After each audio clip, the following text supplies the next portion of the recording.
লা ইলাহা ইল্লাল্লাহ।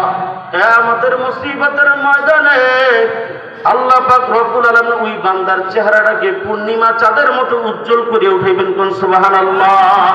সাহাবায়ে কেরাম ডাক দিয়া বলেন, ইয়া রাসূলুল্লাহ, ইয়া হাবিবাল্লাহ, যদি কোন ব্যক্তি দৈনিক 100 বারের বেশি পড়ে, আল্লাহ নবী ডাক দিয়া বলেন, ওই বান্দার মর্তবা আল্লাহ পাক আরো বাড়াইয়া দিবেন। কোন সুবহানাল্লাহ।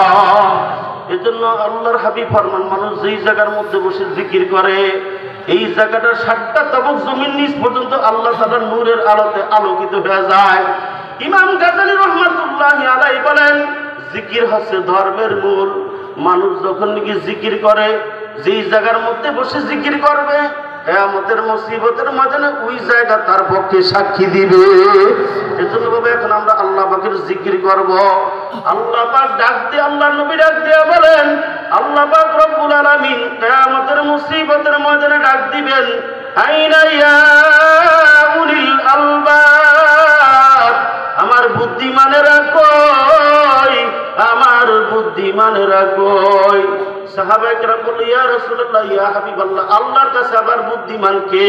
তখন আল্লাহ নবী কোরআনের এই আয়াত সাহাবীদেরকে শুনাই দিলেন, আল্লাযীনা ইয়াযকুরুনাল্লাহা কিয়ামান ওয়া কুউদান ওয়া আলা জুনুবিহিম ওয়া ইয়াতাফাক্কারুনা ফী খালকিস সামাওয়াতি ওয়াল আরদ রব্বানা মা খালাকতা হাযা বাতিলান সুবহানাকা ফাকিনা আযাবান নার।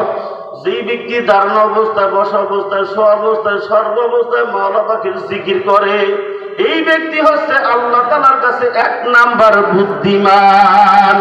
সুবহানাল্লাহ।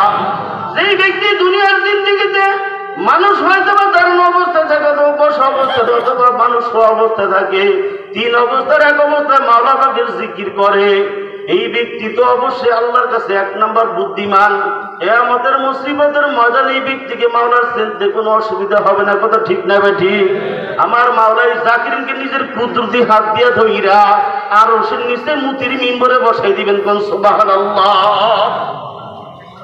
আল্লাহর নবী ডাক দিয়ে বলেন, সাহাবীরা, কিয়ামতের মুসিবতের ময়দানে আল্লাহ পাক রব্বুল আলামিন বান্দাদেরকে আরশ নিচে মুতির মিম্বরে বসাই দিবেন। এই অবস্থা দেখিয়ে ফাঁসে ফুসরে বলবে, এদেরকে আমরা দুনিয়াতে টিটকারি মস্করি করতাম, আজকে আল্লাহ পাক তাদের কত মর্তবা বাড়াই দিয়েছে। কোন সুবহানাল্লাহ। আল্লামা শরফুদ্দীন দিমিয়াতি রহমাতুল্লাহি আলাইহি মিশরের বড় একজন মুহাদ্দিস ছিলেন। আল্লামা দিমিয়াতি রহমাতুল্লাহি আলাইহি ডাক দিয়ে বলেন, দুনিয়ার মানুষ, আল্লাহ পাক আমাকে 5 লক্ষ হাদিস মুখস্থ করার